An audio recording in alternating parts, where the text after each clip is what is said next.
and welcome to the 15-Minute Book Club. This is the show where authors get precisely 15 minutes, well, as precise as we ever are, 15 minutes to tell you why you need their book in your lives. With a minute to go, we will slam them with some ridiculous statement from the internet, and they will all laugh at the person who made it, basically.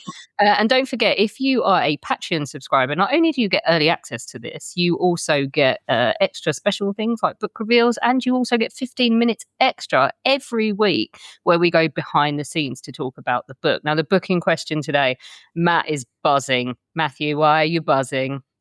I'm buzzing for two reasons, because not only do we have one of my favorite nonfiction authors with us, this book rates easily top 5, maybe top 2 in the WTF ratings for how many times you say that when you're... book that beats it. So, hello, dear author. Who are you? Please introduce yourself. Hi, Matt and Alex. I am Abbott Kahler. I'm the author most recently of Eden Undone, a true story of sex, murder, and utopia at the dawn of World War II. And That's just clickbait, isn't it? That title is clickbait. You've got sex, you've got murder, you've got World War II. You just need the Tudors on there, and I guarantee millionaire status for you. Right. Let's do this, because like I said, we have got... Oh my goodness, have we got a lot to get into in this one? So, Abbott, welcome to the show. I'm so excited for this. Your 15-ish minutes begins now. Well, thanks so much for having me. I'm excited to be here. Fab. So, what was the pitch to the publisher to get this one going? Because I can see this would have been an interesting sell. Well, I have been wanting to write this book for more than 10 years. I have been working on a different story, another murder mystery set during World War II, and came across this tabloid headline. And it went something like, was Dr. Ritter with his steel teeth poisoned in paradise? Was Baroness Eloise, otherwise known as Crazy Panties, killed by one of her love slaves after she drove the other to his death? And it was just like a record scratch for me. I was like, what? So many questions. And I forgot all about the story I had been pursuing and spent the next couple of days verifying that Crazy Panties did indeed live up to her nickname. And I was like, this is the book I have to write. So I go to my publisher, Random House, and say, I need to write this book. There's crazy panties, there's steel dentures, there's murder, there's sex, there's the Galápagos Islands. And they were like, well, you write American history. We want you to write American history. This is it's about Germans and it's on the Galápagos, and this isn't what you do. I protested. There were plenty of Americans in the book, which there are. But there's nothing I could do about it at the moment. I went on to write other books, but this story always stayed in the back of my mind. And once the pandemic rolled around, I went back to them and said, look, everybody wants to be on a remote island right now. And also, this is a timeless and universal story. Who among us hasn't wanted to escape from our lives, start over somewhere where nobody knows your name, nobody knows your history. You can run away from all your problems, or so you think. It just seemed to me that it's a theme that would resonate among all walks of life and among all eras. Yeah, I mean, let's start unpicking the crazy for people. How do these Germans end up on the Galápagos Islands? Well, it starts off with Dr. Ritter, the aforementioned Dr. Ritter. He is a doctor in Berlin. This is late 1920s. Germany is starting the slow march to fascism. I guess it became a quick march, but Hitler is starting to come into power. Things are getting scary. And he decides to ask one of his patients, Dory, if she would like to accompany him to the Galápagos Islands. He wanted to escape civilization. And Dory was sort of obsessed with him and decided that this sounded like a good idea. He was kind of an eccentric character, to say the least. He had all of these kind of... in some ways, very progressive theories about food and sunlight and the effects of the diet, raw food on the diet, and the idea that teeth were unnecessary. If you removed your teeth, your gums would eventually become horny enough, quote unquote, to start acting as teeth. So the big fact everybody loves about Dr. Ritter is that before he left Germany, he had all of his teeth removed and replaced by a set of steel dentures. Now, he did not account for the fact that his gums would shrink and the teeth would not stay in. So it was sort of like a harbinger of doom of what was going to happen on the island. Everything just started to go wrong right away. Yeah. I've been so waiting for this because I have read this, I've loved it, and I know Alex hasn't. So just the reactions are going to be brilliant for the next few minutes. Dr. Ritter is an interesting chap. It's an unethical relationship with Dory, isn't it? What were some of his he had big ideas for this utopia he was going to create with Dory, didn't he? Yeah, so he was kind of an aspiring philosopher. He was obsessed with Nietzsche, and he thought he himself would become on par with the greatest philosophers in history. And his idea was to go to an abandoned island where he would have no distractions from the outside world, and he would write down his theories. And Dory came to believe that it was her role in life to help him in this endeavor. She was going to cement his legacy for him, help spread his ideas throughout the world. And this seemed to be a fine arrangement at first, but Dory was much more stubborn, I think, than she cared to admit, and began chafing under his restrictions and under his very strange personality and the demands he started making of her. I don't know how seriously you can take a person with steel teeth either. But where do Crazy Panties come in? Well, she comes in a bit later. Before Crazy Panties, there is another family. I should say that Dr. Ritter and Dory's idea of solitude was disturbed by an American explorer who came and discovered them on the island. Went back to America and started talking about the modern day Adam and Eve he discovered living in solitude, trying to build their own garden and live a life there without any assistance. And this news spread throughout the world, and people were sort of fascinated by the idea of abandoning your life and going somewhere new. You have to remember, aside from the rising fascism in Europe, the Great Depression was upon us. So this was kind of an escape fantasy for many people. And another couple in Berlin, actually right outside of Berlin in Cologne, decided to follow suit and bring their family to the Galápagos. And then eventually the Baroness Crazy Panties also came on board. I should say that everybody had the same idea. They wanted solitude. They wanted peace and quiet. They wanted to live a life away from civilization, except for the Baroness, who arrives on the Galápagos Island and announces that she wants to turn it into the next Miami. She wants to build a luxury hotel that's going to cater to American millionaires, and she's going to seduce them all and just have a grand old time. I was going to say, how much infrastructure do they get going on the islands? Because, you're not allowed to live there now, are you? Nobody is allowed to inhabit the Galápagos. Oh, no. Floreana, where they lived, is inhabited. There's about 400 people on the island now. But at this time, nobody was living there. And in fact, the Ecuadorian government was encouraging people to settle there because for revenue purposes. So it was still difficult, though. That you had to build. They were building their homes, using the land, using wood.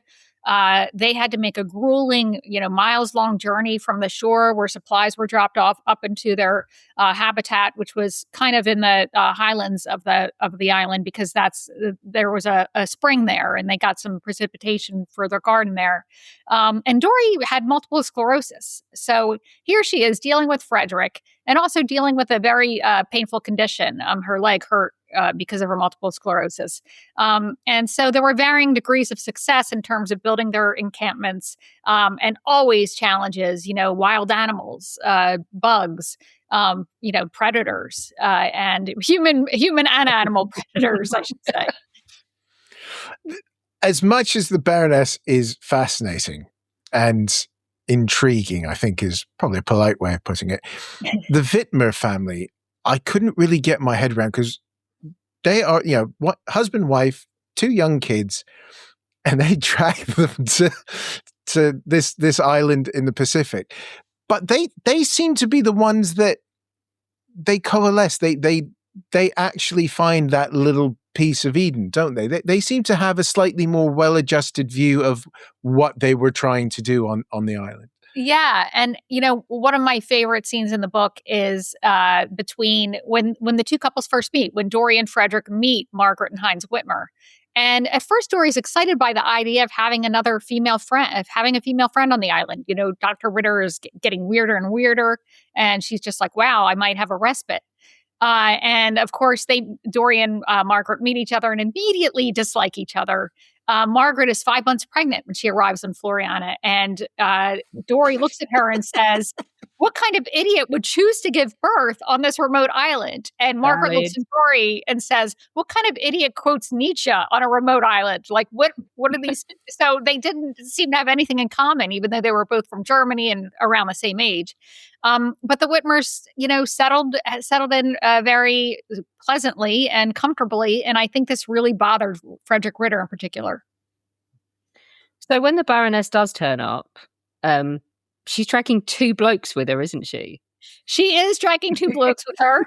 I should say that the Baroness was coming from Paris, where she was known to be a libertine. She was in the orgy culture, as one newspaper reporter called it. She was even married. That did not stop her from partying any way she saw fit.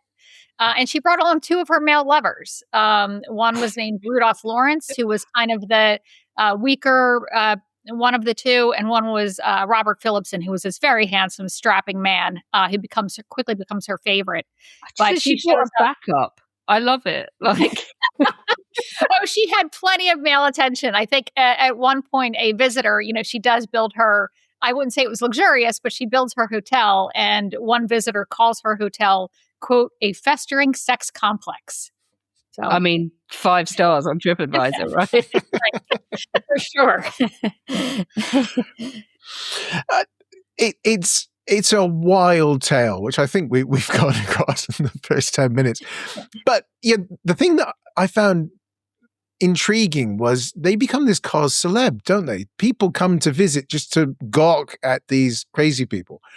Yeah. So anyone who had money during this time period, and which wasn't a lot of people, again, we were in the Great Depression, but if you had money, the cool thing to do became to take these cruises down to exotic locales. And people started going down to the Galápagos Islands.